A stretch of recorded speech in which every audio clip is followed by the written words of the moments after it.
We'll start by reciting Namo Tassa 3 times together. Namo Tassa Bhagavato Arahato Samma Sambuddhassa. Namo Tassa Bhagavato Arahato Samma Sambuddhassa. Namo Tassa Bhagavato Arahato Samma Sambuddhassa. Homage to the sublime, the victorious, the totally self-enlightened one.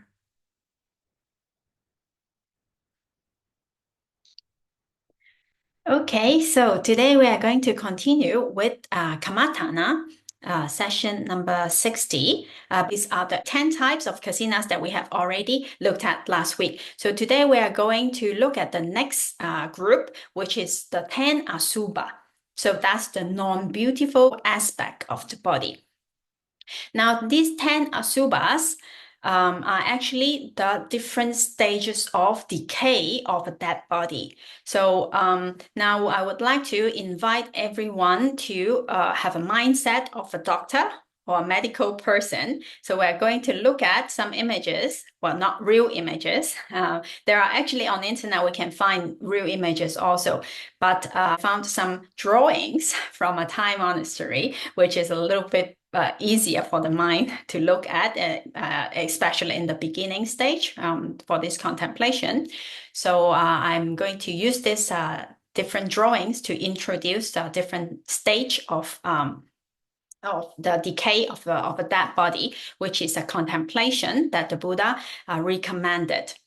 Now, it is recommended for a person who would like to practice this meditation to go to a charnel ground or a cemetery, because in ancient time or in the time of the Buddha, when people passed away, the body is being transported to a place where they are going to prepare it for a burning, or either it is going to be buried, or it is just left in a place in the wild. No, so it is possible at those times for people to see the reality of what happened to this body when we passed away. It's going to happen to everyone. Yeah, so. Nowadays, it is a little bit difficult to really see a dead body unless we are medical students. Sometimes when in the autopsy class or something, maybe people get chance to see a real dead body. But it's not easy nowadays in the city, especially for everyone to see this. But I know that in some places in Asia, especially in Thailand, Malaysia, sometimes they arranged for monks to go to the cemetery or to go to the hospitals to really observe the real dead body, how it becomes. No more details about this practice are explained in the chapter 6 of the Visuddhimagga. So for whoever interested, you can later on read the chapter 6 of Visuddhimagga to find out more details. Then here I'm just going to introduce the 10 different stages, which is the 10 kind of different object. So we can take any of those objects, or we can take the whole process. Also, it is possible to contemplate about this body. No? Now, what is the purpose of this meditation? We always have a kind of wrong view towards this body. We think that, oh, this is beautiful, how nice. Now I'm going to paint my hair, I'm going to put some makeup and then decorate it. No, and we think this body is beautiful, our own and the one of the others. No, oh, my husband is so handsome, my daughter is so nice. No, that when we think the people around us also and ourselves, we look at this body as if it is something very pleasant and something very pleasing, very beautiful. No, but in reality, not saying that it is not, but there is more to it. No, what is the reality of this body? If when it dies, what happens to it? So we have to also see the non-beautiful nature of the body in order to eliminate our wrong view or wrong idea about this body, that it is always pleasant and beautiful and smells good, it looks good, and all these things. No? All right, so let's go to the different stages. Now, the first one is when a person passed away, let's say when the body is left untouched. it goes through a process of decomposition. No? Nowadays, sometimes the body is being burned or buried, then we don't get to see the different stages. But if it is left untouched, then it will go through the following stages, how it decomposes. Yeah. So what happened is that after a few days, 2 or 3 days, the corpse start to swell up. The water in the body. So that's the first stage, the bloated corpse. No, so this is the first stage, and we can imagine how it becomes. No? Okay, then after that, what happens is that passing a few days more, the corpse now start to become black and blue. No, that's called the livid corpse. So the next stage, it's becoming the color is changing. Then after that, okay, until here, all good now. Remember that you are a medical person, just looking at reality as it is. Yeah, okay. This is going to happen to anybody if the dead body is left untouched. No, so if I die and it's left just untouched there, it's going to pass through all these stages also. So just how it is. No, so let's remember. Look at it objectively, okay? All right, don't let dosa arise, okay? Okay, now, then what happened after the corpse become, the color is changing, then it comes to the stage of the festering corpse. So there may be pus oozing out of the body, and it is natural because all this organic matter, it's going to get rotten, and there are pus and different like water and different things coming out from the dead body. The next stage that one can contemplate on is the dismembered corpse, it is called. So that's a dead body that is being cut into half or cut into pieces. No, sometimes it depends on how the person passed away also. Yeah. So if a person has an accident or something, then sometimes the body is not an entire, it's not a whole piece. No, it can be separated in different parts also. And especially, have you heard about this Tibetan tradition? When someone passed away, they actually cut that body into smaller pieces. What they do is that they bring the dead body up to the mountain and to feed the vulture. So it's part of the nature, not the cycle of nature. So now it becomes food for other animals also, no? So they cut the body into smaller pieces, so it's easier for the vulture to actually eat it, no? So the dead body may be cut into pieces also in this case, and we can also contemplate in that. And the next stage is now really eaten by animals that is maybe just like what we say in the Tibetan tradition, vulture or crows. If it is left in the forest, then dogs, jackals, and other animals will come and will eat the dead body, you know, for the meat and for the flesh and blood and all these things. Yeah. Okay, so that's the stage of the eaten corpse. No.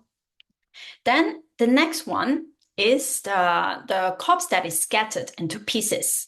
So when the dogs and jackals or crows, and when they take the pieces, then it is being scattered all around. It's not in an entire body anymore. So it's here and there in this picture as well. So it's mutilated, cut, or scattered into pieces. So that's something that we can contemplate on also. Then afterwards, then we have the corpse covered with blood. When it is being eaten, then the flesh is opened and then blood is coming out. So that's the corpse with blood. And the next one is the corpse infested by worms. So very naturally, we understand if we put even a piece of meat not in the refrigerator and room temperature, just leave it outside, then the worms and bugs and things are going to come up from it. It's already there. This body is full of those worms and how do you call that? Maggots. Maggots. Yes. Thank you, Saji. Yeah, maggots and all these things is already here. It's already here.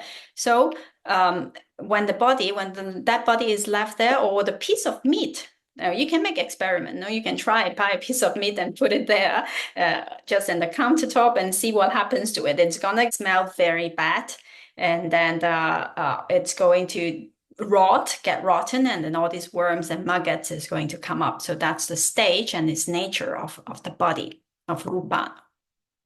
Okay, so after all these stages, the worms, the maggots, are the ones that eats up the remaining parts of the body, left by the animals, actually. Now, I would like to also share an experience with you. In Macau, there are different ways of treating the dead body. So some are cremated or burned, and then some are buried.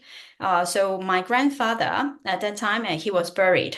And because Macau has a very limited space, so we don't have enough land to bury everybody. So some of the bodies, even they are buried initially, after 15 years, 10 to 15 years, they will request the family to please take out the bones, the leftover, or from the graveyard, actually, and then put it into a smaller box and put it in somewhere else. So we have more space for other people.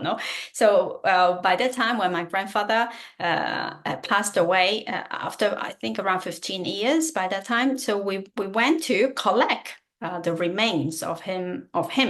So the workers of the cemetery, they already dig up the coffin, and then so it was opened, and it was actually, I was very curious at that time. I want to see what happened to my grandpa, to the dead body after 15 years.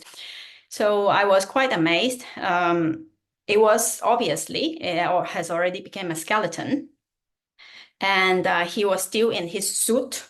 Then he was very elegantly with his necktie and suit and socks and everything. So some of those clothes are still there, but some are rotten. But absolutely, there are no flesh anymore. It's all bones. We can still see his head and the arms and everything. Also, the maggots, they absolutely eat up everything that can be eaten, and so bones are there. So we collected the bones, and then we put it into a smaller box and put it to another place where those remains are being put. I mean, another kind of cemetery nowadays. Anyway, so it was a very good contemplation. I thought it was a very rare opportunity that we can actually see, especially a family, my grandfather, so somebody that I feel that I have a connection with, and what it becomes of him after he died, or to his body, So it was a very good contemplation. Although my mom and my aunt, they didn't want to look at it. But anyway, so the next stage is the skeleton, which is also good to contemplate. All that we cherished with this body, at the end, it becomes just bones. And if it is left in the wild, then it will be scattered away, scattered. So here and there, no, not entirely the whole skeleton very tidily, not like that. But imagine the dogs or the jackals come and take one part here and there, so it will all be all scattered. At the end, it's just a pile of scattered bones. So these are the 10 stages of the decomposition of a body. So it is encouraged by the Buddha for monks or practitioners to remember and to see the reality of this body. So what it becomes of. So here we have the 10 different stages that we can contemplate on. So, is it recommended to meditate on your own body or other people's body? According to this practice, it is to observe, if it is possible, of course, during the time of the Buddha, it was possible to see other bodies. So it's recommended that the monks or the practitioner goes to the cemetery and see with your own eyes how it becomes. So it's at this point is looking at the other's body, not looking at oneself, but also I imagined to have this understanding that this body is not different from the one that I'm looking at. So if this is going to happen to this body, is going to happen to this body also. So this is just the nature of the body. Yeah, for some reason I thought that this you could practice it by imagining all these stages, but now I understand that it should be done by looking at the real corpses. For this meditation object, yes, it is to look at the different corpses. But of course, nowadays it's difficult, no? So I think it is possible that we use different ways. It might not be exactly the same, but we can use different ways and try to contemplate on this. I think that's okay too, because this is to eliminate our wrong view. So anything that is helpful, although it's not exactly the same. But since now we are introducing the 40 kinds of meditation object as prescribed in the text, so therefore we are looking at it like really looking at the real that body. Okay. So anyone else? Any question? I have a question. Is it true that if you're a beginner at meditation, that this is not recommended? Or... Yes. We have to be very cautious about this kind of practice. We have to be very prepared, let's say, because it is not something easy to digest, no, not something easy to see, no.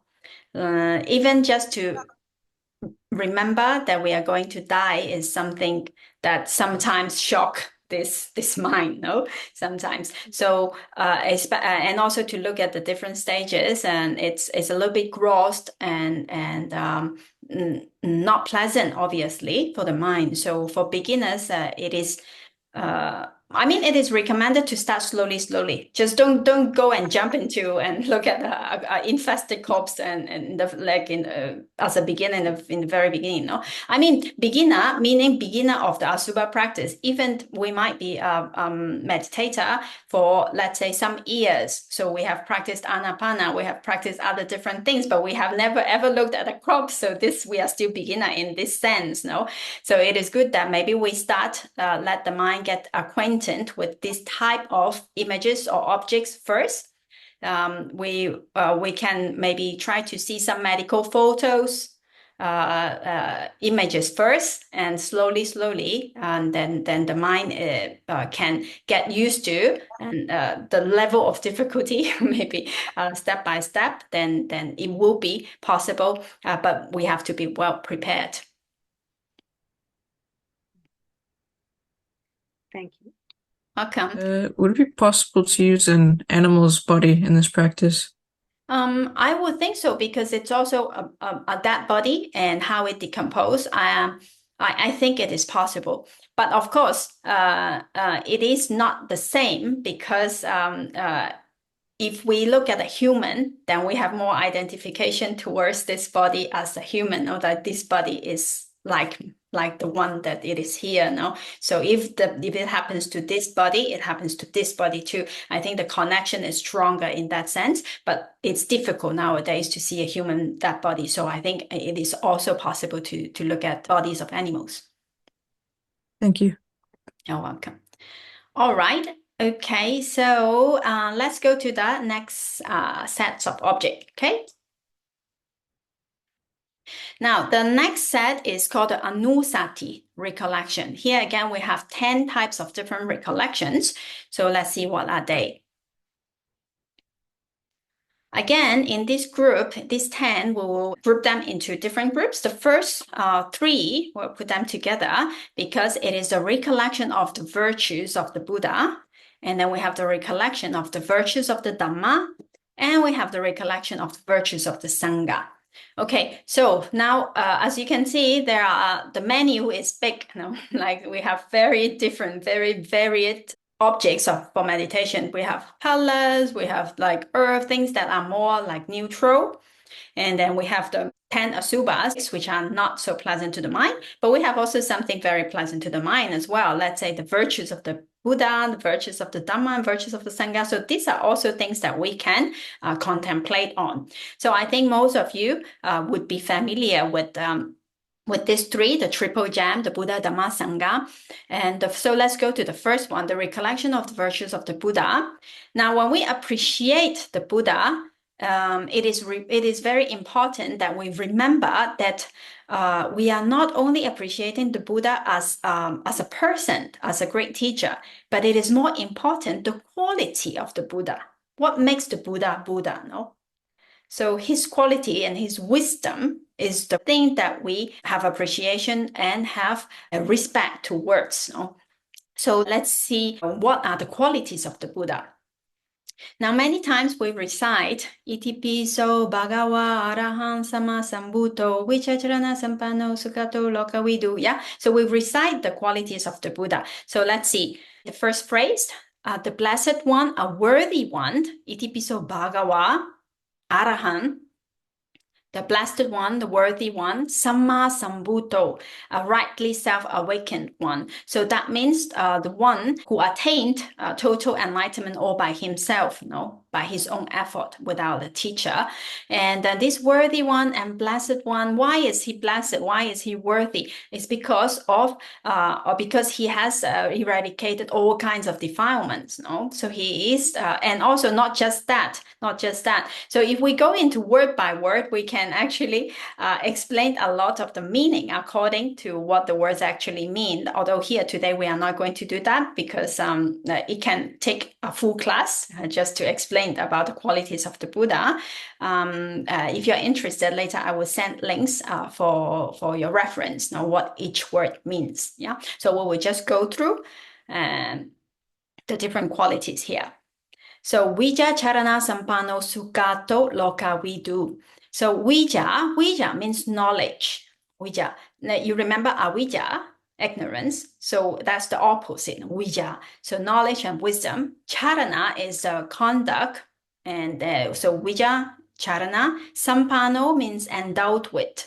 Vijja Charana Sampano. Sukhato Lokavidu. Sukhato has different kinds of meaning, but one of them is one who has gone the good way. Here, if we divide those Pali words, su means good. Gato means like have gone. So sukhato, one who have gone the good way, meaning to direct towards nibbana. And also sukhato can also mean one who is well spoken. So we have different meaning according to the Pali word, but this I will send reference later on. Lokavidu. Lokavidu meaning the knower of the world. And what does it mean here, the world, loka? Means the three worlds, the kama loka, sense world, the rupa world, and the arupa world also. All the three worlds, the Buddha knows, the knower of the worlds. Anuttaro purisa dhamma sarati sata deva manusa nambuddho bhagavati.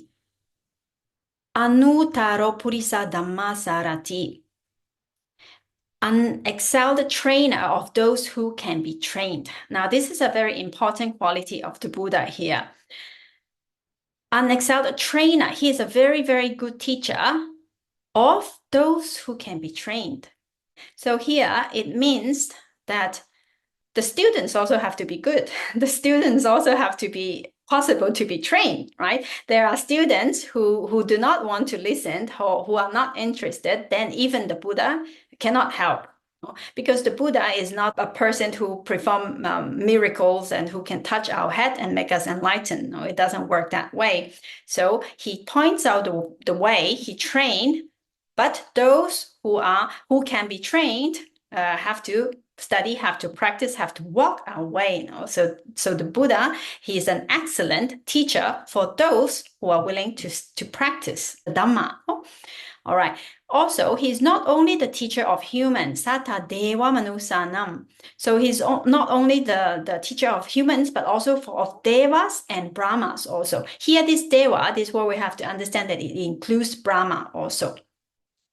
Now, do you remember in many suttas, it is said that the Buddha expounded this discourse and afterwards 500 monks become arahants, and in many suttas it says like that, yeah? So this 500 is a number, and that is not an exact number. So sometimes we have to understand, because in ancient India, in the time when they want to say many, like a lot, then they sometimes use this number 500, no? So that means a lot of people, human, got enlightened. But it is also said that not only the humans come to listen to the Buddha, but the Devas and the Brahmas, they also come to listen to the discourses. So it is said that the Devas and the Brahmas who actually got enlightened after listening to the discourse of the Buddha is way more than humans. So therefore, it is said that the Buddha is an excellent teacher, not only to humans, but to Devas and to Brahmas also. A lot of Devas and Brahmas also got enlightened after listening to the Buddha. So this is also a quality of the Buddha. Then Buddho Bhagavat, the awakened and blessed. So this is the qualities of the Buddha that we can contemplate on, and it is very beautiful. It makes the mind delighted now. Actually, it gives a lot of confidence to the mind to appreciate the Buddha, and it collects the mind, concentrates the mind. So I don't know if any of you recite this sometime. So if you do, and it is very good to remember what does the word mean while we recite it. No, when we recite Itipiso Bhagava Arahan Samma Sambuddho, each word when we say it in the mind, we understand what it means. No, so it makes it more meaningful, and it makes the contemplation, it makes a recollection of the virtues of the Buddha. Then we are actually doing this practice. No? So when we really understand, then the mind becomes joyful and very collected, and a lot of kusala while we do this kind of practice. So I encourage you, if you already know the meaning, then when you recite it, try to remember not just recite the words, but also contemplate on the meaning of it. And if we are not sure of the meaning yet, then we can investigate, and I will send some links also for you to read and to see each word, what does it mean. Okay, so in the same way, also the recollection of the virtues of the Dhamma, then when we continue to recite, Swakato Bhagavata Dhammo, the Dhamma, which is well expounded by the Blessed One, Sanditiko Akaliko Ehipasiko. What kind of quality does this Dhamma has, no? Sanditiko Akaliko Ehipasiko.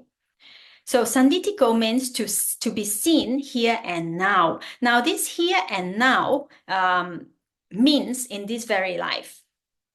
So that means that if we practice the Dhamma, we can see the result here and now in this very life. Akaliko, it means without delay. Kala is actually time. No? Akaliko means without delay. Now that you know the Abhidhamma, I can explain you this word with more satisfaction. It actually refers to Magga and Phala. That means when Magga arises, there is no delay, immediately Phala will arise. So after path consciousness, fruition consciousness will arise immediately. There is no gap and no delay between that. So that akaliko means that that's how Dhamma works. Ehipasiko, inviting to come and see. So that means the Dhamma is not something to be believed. No, one have to come and really see it for oneself, practice it. So ehipasiko, that's also the quality of the Dhamma. Then we go on. Opanaiko pachatam veditabo vinyuhiti. Opanaiko, leading to Nibbana. In some translation, you will find it says leading onwards. Now that onwards, what does it mean? It means to Nibbana. That means the Dhamma, while practiced, leads to Nibbana. Pachatam veditabo vinyuhiti, to be seen by the wise for themselves. So again, here it is emphasized that the Dhamma is to be realized by oneself, by the wise. So we have to practice it and see for ourselves. So this is the quality of the Dhamma, not that we just believe in it, no? So when we recite the quality of the Dhamma, again, we can understand the meaning and contemplate on this quality. Okay, then let's go to the recollection of the virtues of the Sangha. Supatipanno Bhagavato Sawaka Sango, the Sangha of the Blessed One's disciple who have practiced well. Ujupatipanno Bhagavato Sawaka Sango, the Sangha of the Blessed One's disciples who have practiced straightforwardly, like uprightly. Ujupatipanno. Nyayapatipanno Bhagavato Sawaka Sango, the Sangha of the Blessed One's disciple who have practiced methodically. So there is a way with method. The Buddha explained the Dhamma step by step how it should be done, and the Sangha, the disciples, practiced methodically. Samichipatipanno Bhagavato Sawaka Sango, the Sangha of the Blessed One's disciple who have practiced masterfully. masterfully. So when we do the recollection of the Sangha, then when we recite, then we know that the disciples of the Buddha, they practiced well, they practiced straightforwardly, uprightly, methodically, masterfully. But who are they? Who are these people? Who are these Sangha? Yaditam chatari purisa yugani atapurisa pugala. So this is to say, who are the Sangha? The 4 pairs and the 8 types of noble ones. And we have to understand here, what does it mean by 4 pairs and 8 types? Now, 4 pairs here, it means the 4 stages of enlightenment. 4 pairs and 8 types of noble ones. How 8 types? Now we have Sotapati Magata being, stream enterer, with Maga. Then we have the Sotapati Phalata person, the person who attained the fruition of Sotapanna. No? But now we have to understand, although after Maga, immediately Phala happens. No? So in reality, the Sotapati Magata person only exists for one mind moment. Yeah, because he or she attained Maga at that moment. That person is called Magata, Sotapati Magata person, and in the next moment immediately becomes Phalata person. No, so a person who attained the first stage of enlightenment will always end up become a Phalata person, but it passed through the Magata stage, so it is also a being. And why is it separated into this way? Then, because we may say then it doesn't make sense. So why do we have to say that Magata person is only for one moment this person exists? No, that's because when we see in which realm, which type of person is there it makes a difference. Okay, but anyway, so now we understand that the 4 pairs and the 8 types mean Sotapati Magata, Sotapati Phalata, Sakadagami Magata, Phalata, Anagami Magata, Phalata, Arahata Magata, and Phalata person. No? So these 8 persons are the Ariyas person, noble ones. Okay, let's continue with the virtues of the Sangha first. Esa Bhagavato Sawaka Sango. So these 4 pair and 8 noble beings are the Sangha of the Blessed One's disciples. Ahuneo, Pahuneo, Dakineo, Anjari Karaniyo. They are worthy of gifts, worthy of hospitality, worthy of offerings, worthy of respect. Although these Arya beings, they have eliminated for an Arahant, or for the other 3 stages, have eliminated the grosser defilements already. So they are very respectable person. They are worthy of our hospitality, worthy of our respect, of our offering. And why? Why is it good?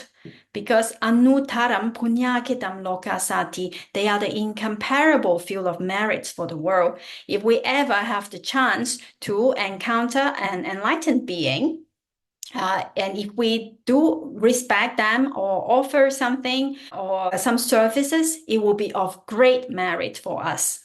So they are the incomparable field of merit for the world because of their quality, not because of other things, just because their mind is pure, their conduct is pure, they have good sila, good concentration, good wisdom. So therefore, because of their quality, of the receiver, our offerings will be of great merit.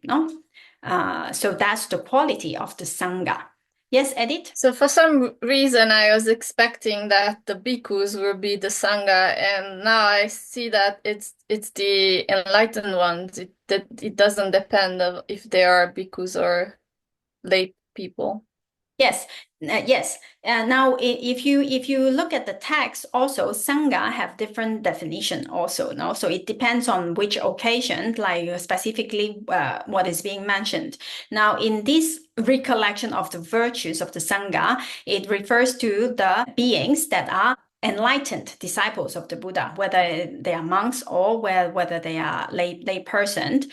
So this Arya, they are called Sangha. But Sangha does not. Then we may say, no, then we don't have to respect the monks if they are not enlightened. No, also not that way. They are also Sangha. They are the Buddha's disciple. Even not all of the monks have attained a certain kind of enlightenment yet, maybe, but no, they are on the way. Yeah, and also it is because of the effort of this Sangha in the wider term, not only enlightened beings, that the teaching is being preserved. And that's why we have the chance to learn, because they have passed on generations after generations to pass on the teaching to us. So it is also worthy of a lot of respect. And their sila is good for monks or nuns. They have over 200 precepts, no? So their morality is certainly good, and so it's respectable in a lot of ways also, no? And then in Sangha, also in a wider sense, also include lay people, lay practitioners, upasaka, upasika, can also be included, right? So it depends on the different contexts. But now, since we are doing the recollection of the virtues, I imagine we take the highest quality being, no, to contemplate on those good qualities. So we take the Ariyas here, right? Okay, the noble beings, enlightened ones. All right, so we until here we have seen the three types of recollection, which is the recollection of the quality and virtues of the Buddha, the Dhamma, and the Sangha. These are also meditative objects which can help the mind concentrate and become glad. It's good to start with this before we do vipassana meditation, no? Sometimes. So let's take 5 minutes break, and then coming back, we'll continue with the other types of recollection. Okay, I'll see you in 5 minutes.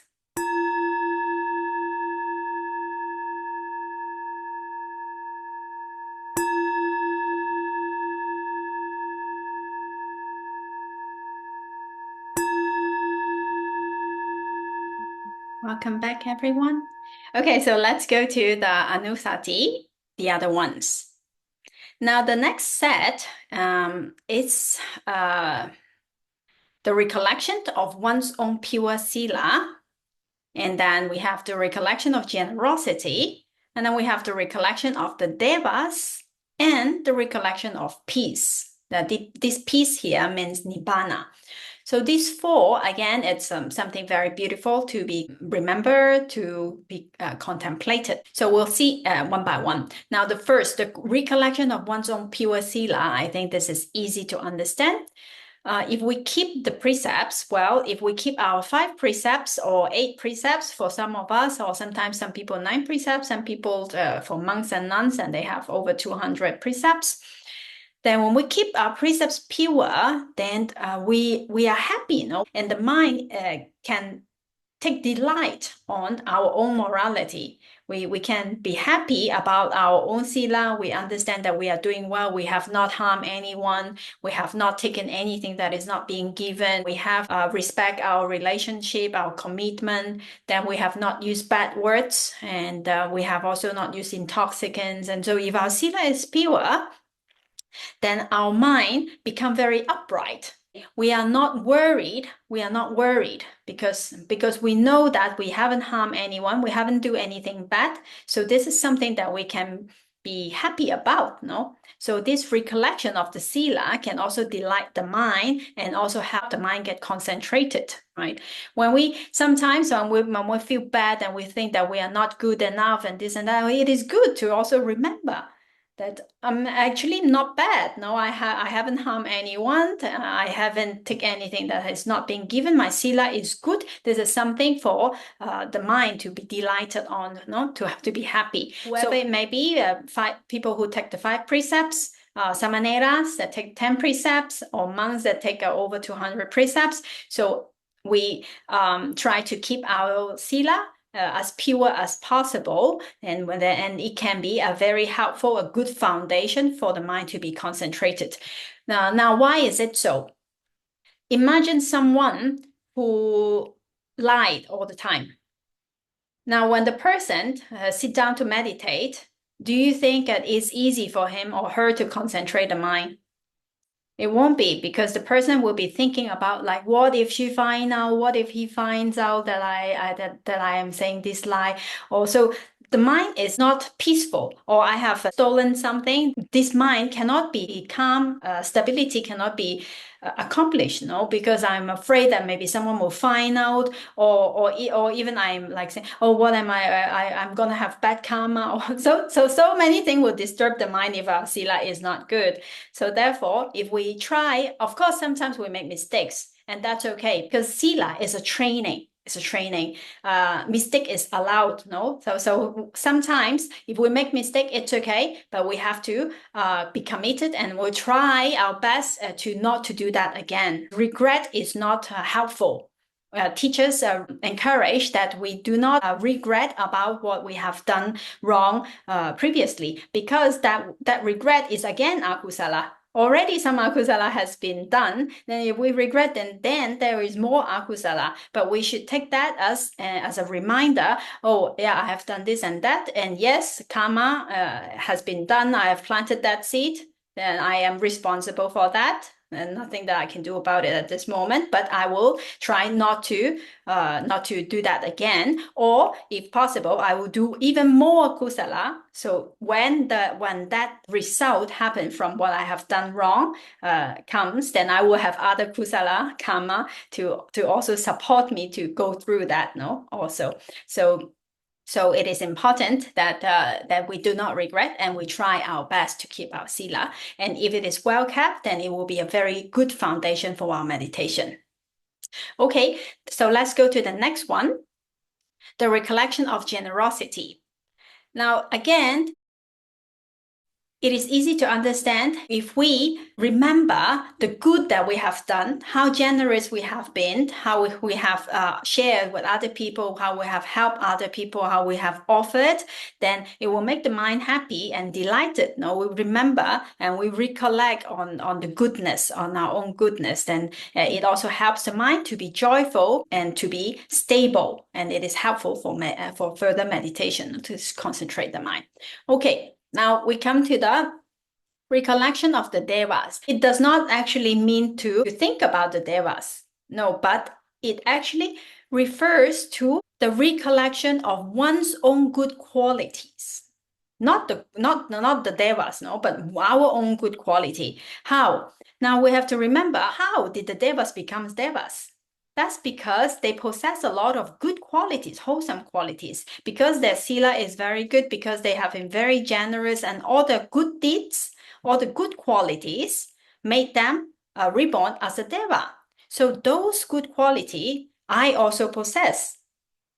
So in this way, we reflect that the deities are born into such states on account of their sada, of their faith, our sila, their learning, their generosity, their wisdom, and I too possess these same qualities. So in this way, this meditation is to recollect one's own good quality, the same quality that the devas possess, and they are reborn to the deva realm because of those good qualities. So this is how this practice is being done. So let's go to the next one. That's the recollection of peace, nibbana. No? Again, here, we may say that I have not yet attained Nibbana. How am I going to recollect about Nibbana? No, that's not possible because I have not seen it. So here, actually, it is not the Nibbana object that we are contemplating on, because we have not reached it, we don't know it. So, but it's only the concept of Nibbana. So how do we contemplate? Then we can contemplate that Nibbana is very peaceful, then Nibbana is very calm, there is no more defilements, it is unconditioned. So we are contemplating on how peaceful and how calm Nibbana could be. So in this way, that the mind also get delighted, it also get calm, it also get concentrated. So the attributes of Nibbana. Yes, Amar? So on the recollection of devas, right, I normally recollect, like, the good qualities of the other people, like, for example, my dad or my aunt. They passed away also. So isn't that like similar to what the recollection of the devas? Yes, if we recollect on the good qualities that the other person or the devas, they also possessed and I also possessed, then in this way the mind becomes delighted. So it is okay too. Yeah, but we understand that those good qualities, say the good qualities that your dad has, then those are also the same good qualities that can make one reborn into the deva realm. Yeah. right? So if he Yeah, has right. been very generous, so the devas also they were born there because they were very generous. So I can also be very generous. I also have this quality. So in this way we contemplate. So it is okay as long as it is those good qualities that lead us to the better realm of those good qualities. Right. Okay. Thank you, Amma. Yes.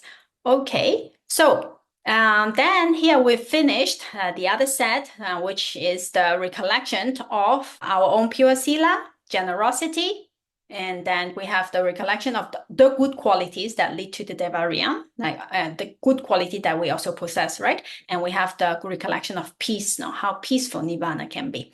And this is also encouraging, like if we are working towards a goal, it is good also to know where we are going. We want to go, we want to attain Nibbana one day. How calm, how peaceful it would be, it could be. So this is the direction that we want to go there, no? So in a way, we're also directing the mind to know that this is the peace and the calm that we are aiming for. Okay, let's go to the other Anussati. There are three more here. The recollection of death. And then we have the meditation on the 32 parts of the body and the mindfulness of breathing. So with this, we have 10 recollections, Anussati. So let's go to these three one by one, the recollection of death. Now, teachers remind us that it is very important to be prepared before we do this contemplation, just like the Asubha practice also, as Saji said, then we have to be well prepared before we do this contemplation also, because it is important that we know that we are contemplating about the nature of human life, no? Or of actually any life. No, when we are born, we are bound to die. No, we understand that, and then we put the mind in that kind of framework to observe and contemplate about nature. Otherwise, if we are not prepared, then the mind might get afraid. Now, if we start thinking, oh, I'm going to die, I'm going to die, I'm going to die, I'm going to die, then when maybe we get afraid, the mind becomes unstable. Also, it is possible. No, so it is important that we do not become afraid. We set the mind frame that we're contemplating only on the nature and understand that death is absolutely certain. It will happen to everyone one day. One day it will come. No. Now, and when death come, then one must relinquish everything. Now, whatever I have, whatever belongs to me, we must leave everything behind. People that we loved, things that we like, everything. No? So it is in this way we recollect that one day we're going to die. Then meditator must also apply clear comprehension and mindfulness and also wisdom. Well, when we practice Anussati, this is the recollection of death. Otherwise, the mind can get agitated also. Yeah. Okay. There are many places in the text, in the suttas, also that the Buddha remind us about this. No, that is something that it is recommended that we remember even a few times in a day. You know? So imagine if we remember that we are going to die one day, then it helps us to decrease our attachment somehow. No. If I'm going to die, then why am I being attached to this thing? No, doesn't make sense. No, if we remember more constantly. Sometimes we think we are eternal. No, sometimes we never think that we're going to die. No, so we attach to this thing. We want this thing because we forget we are going to die. You know, so it's also good to remember and do this recollection. So there are recollections, especially there are 5 kinds of recollection that the Buddha talks about in many sutta. For example, in the Anguttara Nikaya, the sets of the fives, there is subjects for regular reflection that is being expounded in this sutta. Let's read. There are these 5 facts that one should reflect on often. 5 facts, you said 5 facts, not 5 things only, but they are facts, right? Whether one is a woman or a man, a lay person or an ordained. Which 5? I'm subject to aging, have not gone beyond aging. We have to reflect that we are subject to aging, we're getting old, and we have not gone beyond aging. I'm subject to illness. I have not gone beyond illness. We'll get sick, that's for sure. We have not gone beyond illness. I am subject to death. I have not gone beyond death. If I'm born, I must die. I'm subject to death. We are not free from that. I will grow different, separate from all that is dear and appealing to me. So in different life situations, we sometimes have to face separations from those ones we loved, from things that we like, and at the end, in the end of this life, everything has to be left behind. No. So this is also another reflection that we should do often. And then the last one, I'm the owner of my actions. Heir to my actions. I'm born of my actions. My actions are my relatives. My actions are my refuge. Whatever good deeds or bad deeds that I do, I shall be the heir. This is also something that the Buddha encouraged us to remember always, remember often, that I am responsible for my own actions. So whatever I do, I will be the one who is going to get the result, get the effect of what I do, good things and bad things also. Now here it mentions that my actions are, I'm born of my actions, and the actions are my relatives and refuges. It means that we understand how karma is important for our rebirth, right? Whatever kind of rebirth, how we are born in this time, that's because of our previous good karma that we have done, then we are reborn as a human being here. So we relied a great deal on our karma to what we will become. So that's why it says we are born of our own action. No? Then my actions are my relatives, and my refuge is my relatives. It means like how we are being supported by our own actions. Now, if we are being born as a human being now, we also need other types of good karma to help us, to support us, to live or to have good health, etc. No, so these actions, my past karma or my present karma, they are going to be very supportive, like relatives for us. And my actions are my refuge. So this is the only thing that the thing that we can take refuge in is only our karma. Like, let's say if we invest in property, if we invest in whatever it may be, when we die, all is gone. We cannot take away anything. But if we invest in our good action, and we invest in our learning, in our wisdom, in our quality, those are the things that we can take away. It does not help us only in this lifetime. It can be something that we can take refuge on even for our future lives. So that's why it said karma is our refuge also. So whatever good deed or bad deeds that we do, I shall be the heir. So this is the 5 facts that we should often reflect on. All right, so this is not exactly the recollection of death, but since one of the things that the Buddha recommends us to recollect and to remember often is the death. So that's why I put it together. But the other meditation object that we are talking about, the 40 types, that is specifically about the recollection of death. But this is also good that we remember for our daily life. All right, so now we have finished with this recollection, and we shall go to the next one, which is the 32 parts of the body. Now, again, here, I would like to, again, invite everyone to look at the images, also with the mindset of a medical person. So, because we are going to look at the different organs, different parts of the body. Of course, we know that the body is not only 32 parts, there are more, no? But for this meditation, the Buddha has chosen these 32 parts of the body for us to do contemplation on.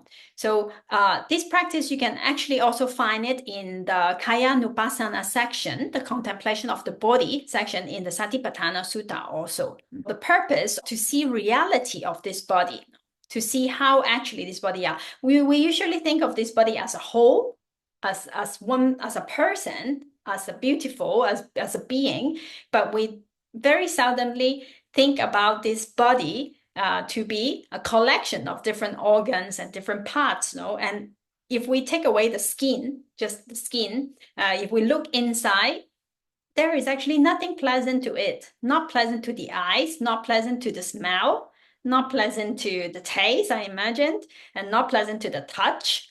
So now we're going to see the reality of this body. So this is about this contemplation. Now we are going to see the different images of these 32 parts of the body. And I found the chanting most probably from Sri Lanka. So it will chant the different names in Pali of the different parts while we are looking at it. And so we can contemplate together and to see that this body that we think is nice, that we cherish, that we are attached to are actually made up of these different parts, no? Okay, so in Myanmar, also very small samaneras, they memorize all the names, the Pali names of this body part, and they chant, when they chant, they contemplate on these parts, no? So this is how it is, how this practice is done. Okay. Can you hear? Atti imasmin kaye kesa Hair, loma body hair, naka nails, danta teeth, tacho skin, mansang flesh, naharu sinews, atti bones, atti minja bone marrows, wakkang kidney, hadayang heart, yakanang liver, kilomakang diaphragm, pihakang spleen, pappasang lungs, antang large intestines, antagunang small intestines, udariyang stomach, karisang feces, mathalunggang brain, pitang bile, semhang flame, pubbo pus, lohitang blood, sidu sweat, medu fat, asu tears, wasak grease, kelu saliva, singhanika mucus, lacika oil of the joints, mutang thi.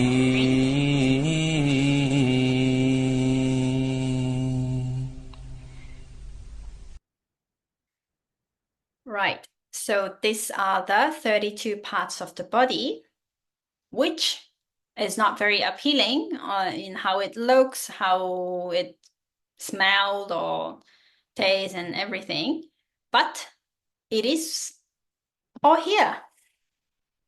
We carry this all the time with us. We are a bunch of these things walking around actually all the time. Yeah, doesn't look very beautiful at all, right? How we think how nice this body, how beautiful, so if we really take a look at it, it's actually not so beautiful, not as beautiful as we think how it is, no? So what do we have? We have hair. Now this hair is very nice. We think that it's good. We take care of it. We put this and we put that. But when we collect all this hair that has fallen in the ground, in the shower room, all those bunch of hair, if it is so beautiful, do you keep it as a collection? Because it's so beautiful, it's so nice, we should keep it, no? So this is actually the reality of the body, you know? While it is attached, it feels like it is nice and the whole thing is so beautiful, but it's in reality, if we look at it really, and it's not, it feels like a little bit different from how we think or how we look at it usually, no?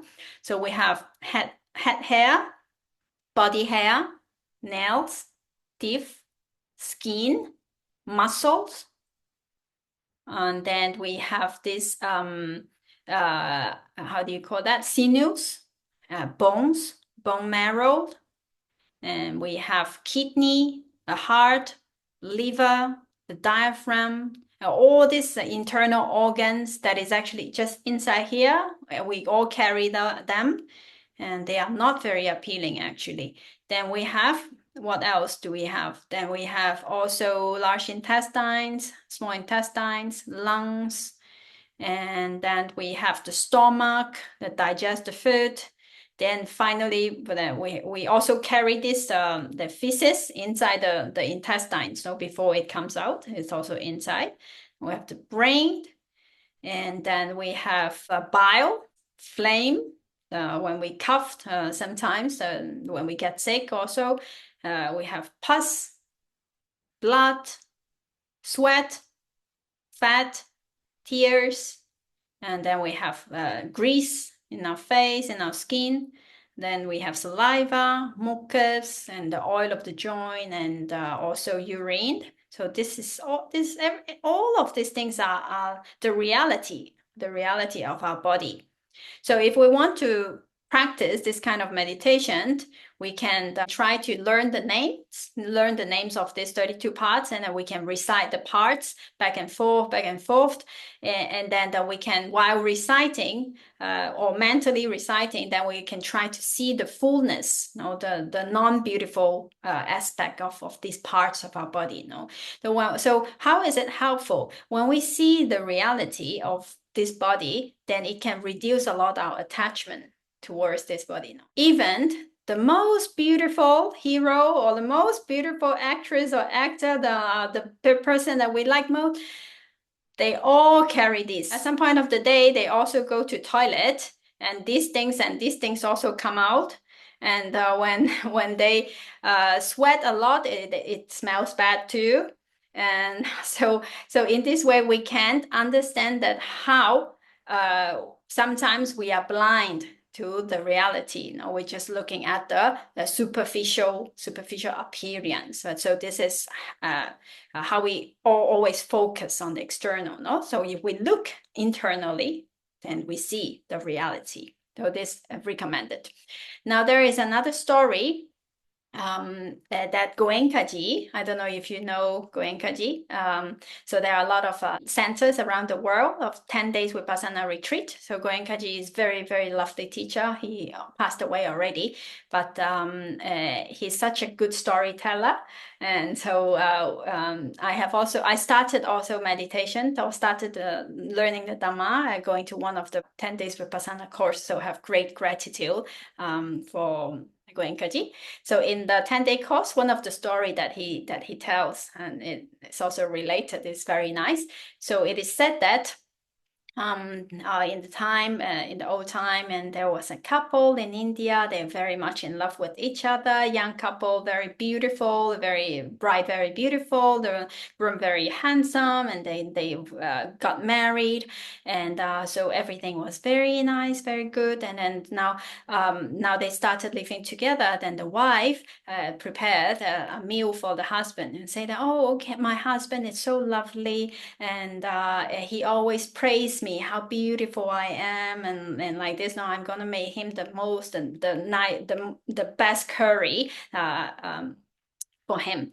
So the wife made a very nice curry, and the husband came home, and then he started eating the food, and then he found that there is a piece of hair in the curry. And then he said, "Oh, my dear, what happened in the soup? This is disgusting. There is hair inside the soup."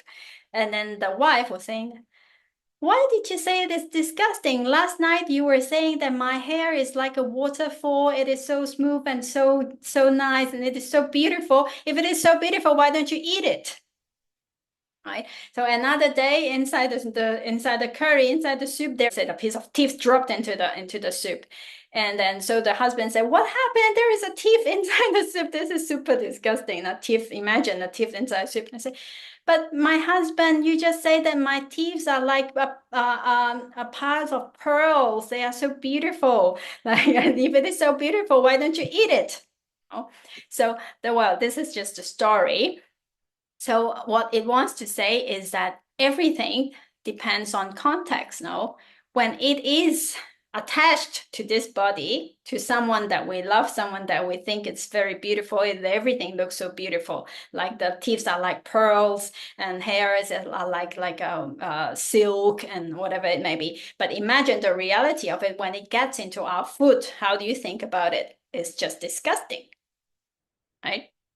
So this is the story Goenkaji talked about in the retreat, and we can also think about it. Yes. I was just going to say that we are studying the Visuddhimagga, and we are exactly on this, the 32 parts of the body. Great. So can you share with us a little bit like what is said in the Visuddhimagga, how to practice? So it's like 5 groups of the body parts, right? The first 5, then the second 5. So first you add the first 5, and then you say it backwards, and then you add the next 5, and then you have 10, and then you say it backwards again, and then you add the next 5, and you have like 15 parts, and you say it backwards again. So that's how it is practiced until So you recite Kesa, Loma, like that, and you recite the 5, and then you go backwards, and then again the 10 forward and adding backwards. adding the next 5. Mm-hmm. I'm just we I don't think I mean, I've thought that it can be done not in Pali but in English. Yeah, I think it will be good, of course, to be done in a language that we do understand what we're talking about, no? Because that is more important. But of course, if you know the Pali and then you know the meaning, then it will be very nice too. I think it will be good too. Yeah. Yeah. It's very important for you to like visualize and see what you're saying actually, and I'm not sure what else was there. Thank you very much, Edith. So it's good that now you're also studying in the Visuddhimagga about these 32 parts, and it will be very helpful also to contemplate it, and also maybe look at the images. And because sometimes if you tell me spleen. Because I'm not a medical person, I don't know how it looks actually. So it's very hard to imagine like this internal organ, how it is. No, so I think some photos or some images is helpful in this case. So later I will send this screenshot to everyone, the one that we just looked at with all the parts there. Or you can also search your own image in the internet. I think there is a lot. Okay, so thank you anyway, Edith. It is very helpful to reduce our attachment to this own body and attachment to the body of the other people also. No? All right, so let's go to another object of meditation that is also an Anussati, the mindfulness of breathing. Okay, so in this mindfulness of breathing, it is important that we remember that when we talk about this 40 subject of meditation, it's object of samatha meditation, no? So because anapana can be done in samatha and also vipassana also. So there is a little difference here.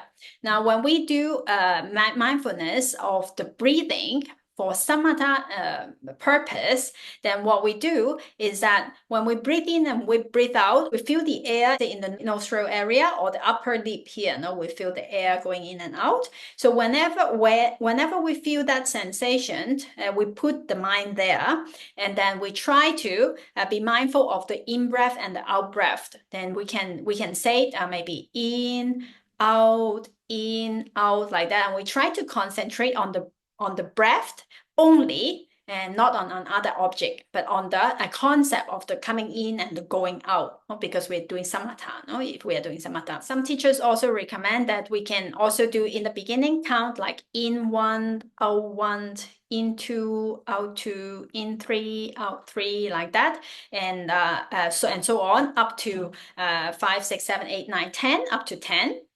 But it is recommended that we do not go beyond 10. So no, not like in 11, out 11, in 12, out 12, but just up to 10, and then we start again from 1. Also, we can also do less than 10, but it is recommended that we don't go below 5. So 1 to 10, or at least 1 to 5, and then start again like that. So in 1, out 1, like that, no? And when we concentrate on that concept of the in and out of the breath, then that is how mindfulness of breathing for samatha meditation is being done. Now, when we do vipassana, it's a little bit different, because we're not trying to focus on the concept of the in and out, but instead we are looking at the nature of the breath, which is the vayo, the air element here, something that is rupa, something that is paramata, it's in ultimate reality, it exists, the nature of air element, the movement, the motion. We also pay attention to other objects that comes into the avenue of the mind also during vipassana, when we are doing the mindfulness of the breath.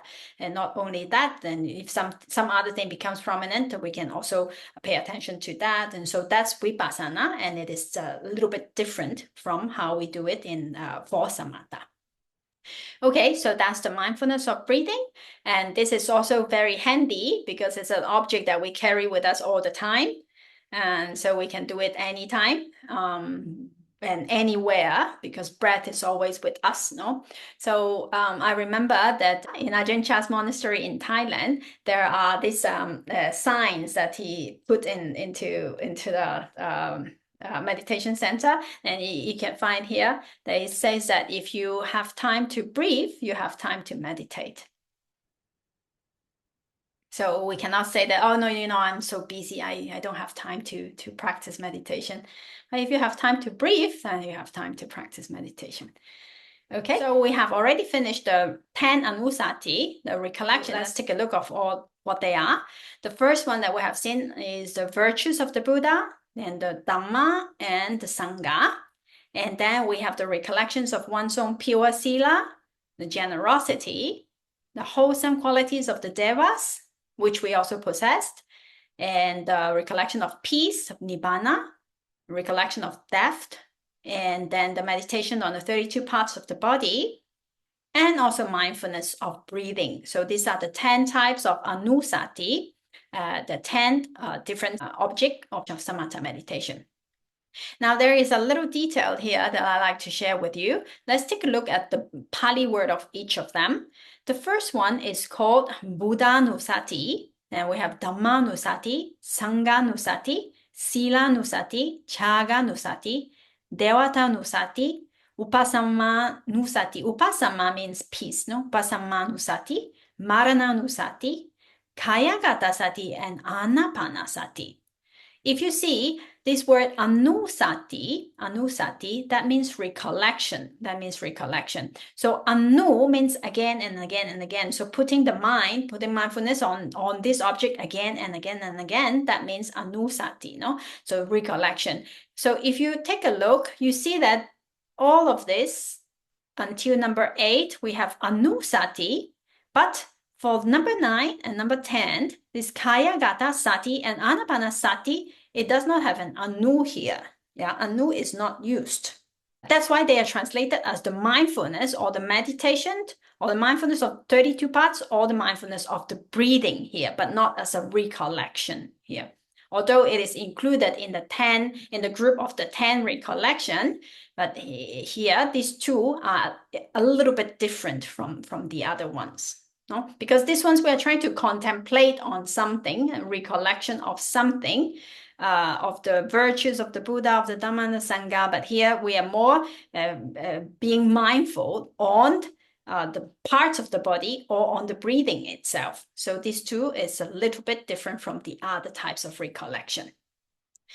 Okay, anyways, So we have finished with the 10 types of recollection. And this is very good for us to know that there are all these different objects of meditation that we can make use of, depending on what we need at that moment. Say on what we need at that moment, we can use different subjects of meditation, to see which is going to be helpful for me at this moment.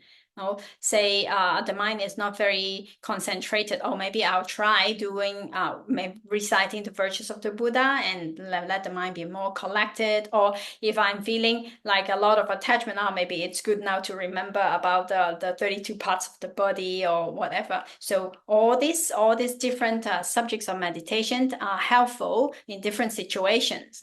Whenever we need all of them, we can try to practice. Yes, Edith, you were going to say something? It was exactly what you were just saying. I was just going to ask you to please let's think about the situations where, for example, the first three is useful, or for example, the sila, generosity, just our own qualities, basically, where is useful to recollect nibbana, death, etc. Yeah. So later on in this chapter, we will also talk about the different temperaments of the different of beings. So there are 6 types of different temperaments. So some people are more inclined to sada, to faith. If the person have a lot of confidence in the Buddha, Dhamma, Sangha, then practicing these 3 will be very helpful. Because it's easy for the mind to incline to that object and to get happy and get delighted of what we are contemplating on. So this is very effective for this type of person. So if someone do not have a lot of sada, does not have a lot of faith and confidence in the Buddha, Dhamma, Sangha, then it is good also to practice in order to increase, but maybe it's not so easy for that person to concentrate the mind or become delighted in these objects. I mean in these subjects for meditation also. So it depends also on that, and also depends, for example, if some person has a tendency of attachment or seeing the beauty of things. We also always like to see beautiful things, like listen to good music or everything, have an eye for beauty, like artists like that. So in that case, then it is good also to also see the other part, the non-beautiful side of reality, like the Asubha, or maybe the 32 parts of the body, and also those will be helpful. And sometimes also but this mindfulness, let's say for breathing, it is good for all types of people. So anytime, and because it is also easy, we basically do not have to remember a lot. We don't have to remember all the qualities of the Buddha, Dhamma, Sangha. Sometimes if a person is not familiar, then it might be we might have to learn it first, and the 32 parts, we might not remember all the 32 parts at once. But anyway, even a few parts also, it will be good reminder for daily life. But for the breathing, there is not much to learn about, or the recollection of what we have done, or the good qualities we know. And this also can help the mind to concentrate and be delighted. So it depends on many different situations. We can try to see which type of meditation the mind has more inclination towards. And we can make our own experiment. All right. So I think each of us might have a different preference, but also I just like to remind myself also, and everyone, that teachers also say if there are any of these that the mind have a bit of resistance to it, then it might also be good to look at it, because there is something there. If the mind is not willing to look at it, that's because there is something also. So we might also want to explore if we feel like, this is so repulsive and it's so disgusting, this 32 parts of the body, I don't want to look at it. If there is some kind of this tendency, then it might be something that will be good for us too. All right, so let's take a look at generally on the 40 objects of samatha meditation. We have already covered the 10 kasinas, the 10 asubhas, and also the 10 anussati. So here we already have 30, and then we have another 10, which is divided into apamanya, the limitless, which are the 4 Brahma Viharas, the metta, karuna, mudita, and upekkha. Then we have sanya, the perception, specifically towards food. And here vavadana, the analysis of 4 elements, and arupa, the 4 arupa jhana objects, which we have already studied in previous chapter.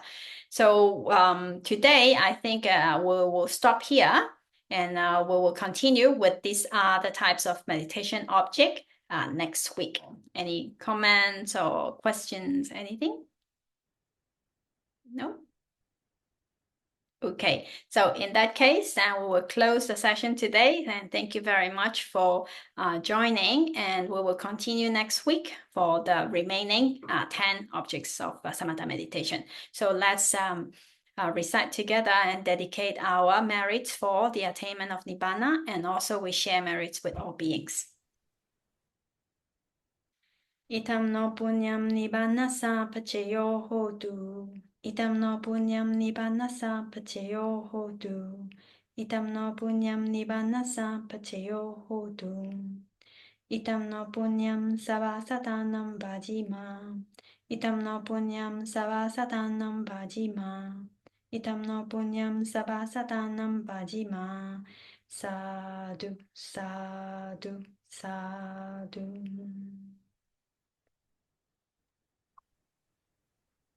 Thank Thank you. you, everyone.